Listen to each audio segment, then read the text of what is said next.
Салам, менин атым Альмир. Мен сиздерге өрт, жертөлө Алтургай мумиясы бар кызыктуу окуя тууралуу айтып берем. Мунун бардыгы Бишкектеги тарых музейинде болгон окуялар.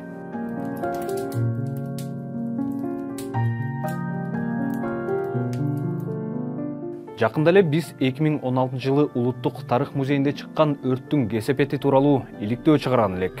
Ал бүгүнкү күнгө чейин жаңы маалымат жана жоголгон жаңы экспонаттар менен толукталып жатат.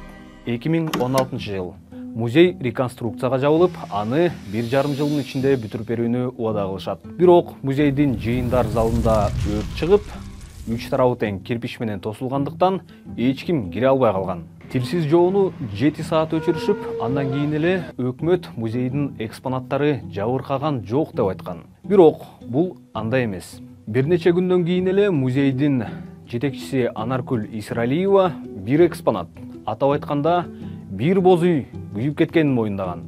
Ал боз үй эски, ансыз деле эсептен чыгарылмак деген. Бирок бул жерде суроо туулат. Негизи музей байыркы экспонаттарды, анын ичинде кылымдарды карыткан мумияны сактаганы үчүн музей болуп эсептелет эмеспи? Болбосо эски уску деп эле баарын жокко чыгара берсе, анда анын эмнеси музей? Анан бул жерде эң башкысы, бул аял өрт учурунда экспонаттардын бардыгы коопсуз жерде турган, кампада сакталып турган деп билдирген. Бирок бул сөзү да калп болуп чыккан. Реконструкция 5 жылга созулган. Бул жылдар аралыгында өрт музейге чындыгында кандай зыян тийгизгенин OCRP жана КЛООП иликтегенге чейин эч бир так маалымат айтылган эмес. Иликтөөчү журналисттердин өздүк булактары 2016 жылы чыккан өрттө эмнелер жабыркаганы тууралуу жашыруун документтерди беришкен. Ошентип эски, эсептен чыгарылмак деген бир боз үйдүн окуясы өрттөн жабыркаган 18 килем жана шырдак менен толукталган. Өрттөн бир топ эле экспонат жабыркаганын ведомстволор аралык комиссиядагы айткан болчу. Бирок комиссия килемдер эскирип, ал 90-жылдардан бери эле эсептен чыгарылат деп келе жатканын айткан. Бул билдирүү дагы күмөндүү ойлорду жаратат. Себеби музей экспонаттары жаңы болушу кажет эмес. Ого бетер эскирип же чирип кетпеши үчүн аларды белгилүү бир шартта сакташ керек. Анан калса бул жерде иликтөөчүлөрдүн булактары жабыркаган экспонаттар өрткө чейин жакшы абалда болгонун айтып жатпайбы? Анткени менен комиссия музейдин башчысынын сөздөрүндөгү карама каршылыктарды көрсөткөн. Эсиңерде болсо, ал экспонаттардын көбү музейдин кампасына чыгарылып кеткен деп айткан болчу. Комиссиянын отчетуна ылайык, музейдеги экспонаттар чыгарылган эмес экен. Көрсө, музейдин экспонаттары сакталган экен. Кай жакта дебейсизби? Дал ошол өрт чыккан жыйындар залында сакталып турчу экен. Башкача айтканда, Кыргызстандын тарыхый жана маданий мурасы болуп эсептелген 135 миңдей буюм өрттүн чок ортосунда болгон. Экспонаттардын көбү, отчетко ылайык, өрттөн кийин гана Маданият министрлигине көчүрүлгөн. Асыл-таш фонду Улуттук банктын сактоосуна кеткен. Бул отчеттун маалыматтары OCRP жана КЛООП биринчи иликтөөсүн чыгарганга чейин таптакыр ачыкка чыгарылган эмес. КЛООП жана OCRPге өрттүн себебин иликтеген сот эксперттеринин дагы отчету келип чыккан. Ал отчетто жыйындар залынын өрт чыккан жерлеринде өрт өзү башталышы үчүн күйүүчү, тактап айтканда өрттү күчөтүүчү суюктук төгүлгөнү белгиленген. Башкача айтканда, мунун бардыгы атайлап өрт коюуга окшошуп кетет. Мындай версияны журналисттердин музейдеги булактары дагы айткан болчу. Ал эми милиция өрт фактысы боюнча 2017 жылы эле кылмыш ишин козгогон.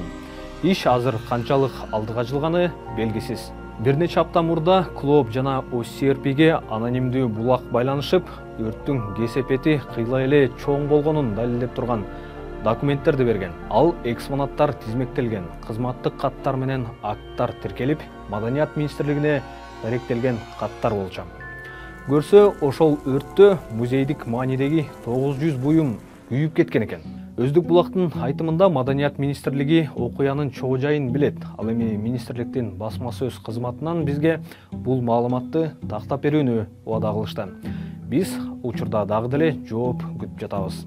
Ошондой эле КЛООП жана OCRP музейдин администрациясындагы бир нече адамга, анын ичинде мурдагы жетекчиси Анаркүл Исралиевага, башкы сактоочусу Нуркат Иманкуловага комментарий сурап кайрылган. Алардан дагы азырынча жооп ала элекпиз. Журналисттик иликтөө чыккандан кийин эле материалга дароо депутат Дастан Бекешев көңүл бурду. Ал парламенттин 18 майдагы жыйынында Улуттук тарых музейинде өрттүн чыгышына жол бергендерди жоопкерчиликке тартууну талап кылып, төмөнкүчө айткан. 24 эле буюмдар жоголду деп атышат да. Бирок чындыгында акасы чоң өрт болгон экен. Ошону комитет соц саясат боюнча комитет караса, себеби Минкультура, башка ошол эле музей так маалыматты бербей жатат да. Журналисттер айтып атышат, бир топ эле буюмдар өртөлүп кетти, бирок коомчулукка билгизбей жатышат деп атышат да. Биздин журналисттик иликтөө чыкканы менен жоопсуз калып жаткан суроолор дагы деле көп болуп жатат. Өрттөнгөн буюмдар атайлап жашырылганбы же кандай? Жабыркаган башка дагы экспонаттар болгонбу, жокпу? Мумия өрттө жабыркагандыктан жерге берилгенби же кандай? Негизгиси музей коллекциялары атайын өрттөлгөнбү же жокпу деген башкы суроо турат.